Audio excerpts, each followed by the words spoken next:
Adding data to your Straight Talk plan, add-ons and upgrades.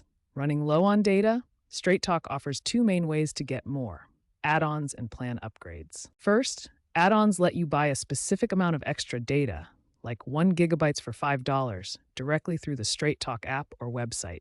These are great for occasional top-ups. Alternatively, consider upgrading your plan for a more permanent solution.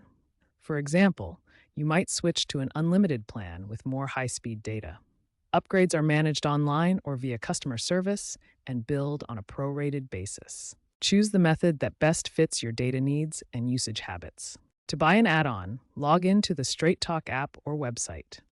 Select Add Data from the menu. Choose your desired amount and complete the purchase using a digital wallet like Apple Pay or Google Pay. Remember that add-ons expire 30 days after purchase. Straight Talk distinguishes between high-speed data up to carrier speeds and deprioritized data, slower after you've used your high-speed allowance. When considering an upgrade, compare the high-speed data allowances of different plans. Upgrading gives you more high-speed data before deprioritization kicks in.